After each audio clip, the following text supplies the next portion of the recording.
आम से लेकर खास आदमी के नेताजी। यह लेख लिखा गया है प्रहलाद सिंह पटेल द्वारा, जो कि केंद्रीय संस्कृति एवं पर्यटन राज्य मंत्री हैं। इन्होंने इस लेख के अंतर्गत नेताजी सुभाष चंद्र बोस की जीवनी के बारे में थोड़ी बहुत जानकारी प्रदान की है, जिसके बारे में हम आज की इस वीडियो के अंतर्गत जानेंगे। तो शुरू करते हैं।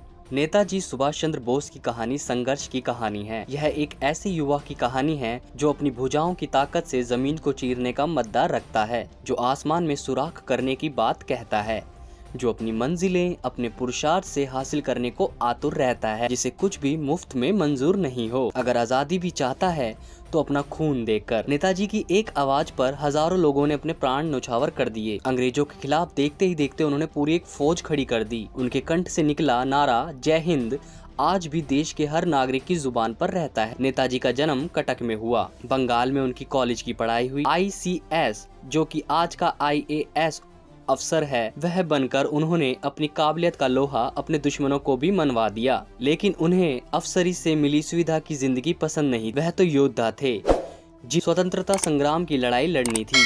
उन्होंने स्वतंत्रता आंदोलन को न सिर्फ तहे दिल से अंगीकार किया, बल्कि तुम मुझे खून दो मैं तुम्हें आजादी दूंगा का नारा देकर खुद आजादी की प्रेरणा बन गए। वह इसी हुंकार के साथ पूरे देश को जगाने में लग गए। उनके विचारों और व्यक्तित्व में ऐसा करिश्मा था कि जो भी सुनता वह उनका हो जाता।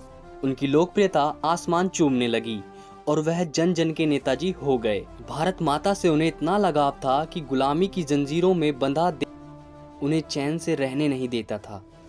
देश प्रेम की वजह से उन्हें देश किसी के पार भी लोग पसंद करने लगे। बड़े बड़े देशों के राष्ट्राध्यक्ष उनके साथ जुड़ने लगे। इसके बाद नेताजी ने देश के बाहर भी आजादी के संघर्ष की अलख जगा दी। उन्होंने देश के दुश्मनों का सामना करने के लिए आजाद हिंद फौज के रूप में एक नई ताकत खड़ी कर दी। उन्होंने एक नए हौसले के साथ दिल्ली चलो का नारा दिया और हिंदुस्तान को आजाद कराने के लिए कूच कर दिया। उनकी 60,000 की फौज में करीब 26,000 जवानों ने अपने प्राण देश की आजादी के लिए न्यौछावर कर दी। इसकी अंतिम परिणति अंग्रेजों के भारत छोड़कर भागने में हुई।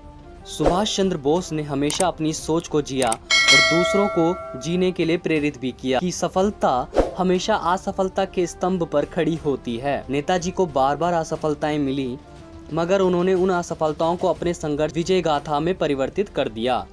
नगर निगम की राजनीति, आम कांग्रेसी से कांग्रेस अध्यक्ष बनने तक का सफर हो, फॉरवर्ड ब्लॉक की स्थापना हो या फिर आजाद हिंद फौज का संघर्ष, वह हर कसौटी पर महारथी बनकर उभरे। सुभाष चंद्र बोस ने महात्मा गांधी का नेतृत्व माना, मगर विडंबना देखी खुद गांधी जी ही उनके कांग्रेस छोड़ने की वजह बन गए।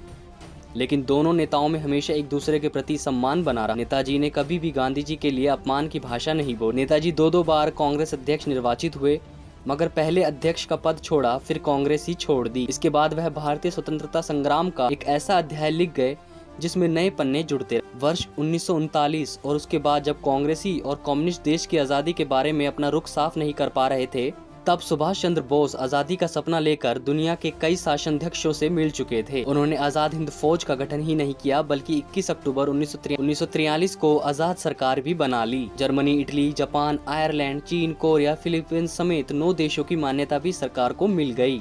भारत की आजादी के समय ब्रिटेन के प्रधानमंत्री क्लेमेंट एटली थे। वह 1956 में कलकत्ता आए। उस समय उनके मेजबान जस्टिस PV चक्रवर्ती ने उनसे यह जानने की कोशिश की थी कि ऐसी कौन सी बात थी जिस वजह से अंग्रेजों ने भारत को आजादी देना स्वीकार कर लिया था। जवाब में इटली ने कहा कि नेताजी सुभाष चंद्र बोस की आजाद हिंद फौज की बढ़ती सैन्य गतिविधियों के कारण ब्रिटिश राजसत्ता के प्रति भारतीय सेना और नौसेना में वफादारी घट रही थी। यह एक प्रमुख कारण था। इससे पता चलता है कि भारत की आजादी में सुभाष चंद्र बोस का कितना बड़ा योगदान था। इसी कारण वह देश भर में लोग। सुभाष चंद्र बोस की अंग्रेजी, हिंदी, बांग्ला, तमिल, तेलुगु, गुजराती और पश्तो भाषाओं पर मजबूत पकड़ थी। आजाद हिंद फौज में वह इन भाषाओं के माध्यम से पूरे देश की जनता से संवाद करते रहे और संदेश भी देते रहे। नेताजी का अपने सहयोगियों के लिए संदेश, सफलता का दिन दूर हो सकता है लेकिन उसका आना अनिवार्य है। वह कहा करते थे कि जिस व्यक्ति के अंदर सनक नहीं हो वह कभी महान नहीं बन सकता।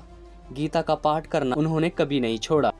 नेताजी भारत में रहकर 11 बार कैद हुए, मगर उन्होंने कैद से छूटने का हुनर भी दिखाया और दुनिया के तमाम शीर्ष नेताओं से मिलकर अपना उद्देश्य पाने की सनक भी दिखाई। भारतीय नेतृत्व को वैश्विक पहचान दिलाने का श्रेय सुभाष चंद्र बोस को ही जाता है। सुभाष चंद्र बोस का स्वतंत्रता के लिए संघ भारत ही नहीं बल्कि तीसरी दुनिया तमाम देशों के लिए प्रेरक साबित हुआ। दूसरे विश्व युद्ध के बाद अगले 15 वर्षों में 3 दर्जन एशियाई देशों में आजादी के तराने गाए गए। यह उन्हें वैश्विक स्तर पर आजादी का नायक स्थापित करता है। आज के लिए बस इतना ही। आशा करते हैं कि यह आर्टिकल जो कि प्रहलाद सिंह पटेल द्वारा लिखा गया है, जो कि केंद्रीय संस्कृति एवं पर्यटन राज्य मंत्री हैं, पसंद आया होगा। तब तक के लिए धन्यवाद। आपका दिन शुभ रहे।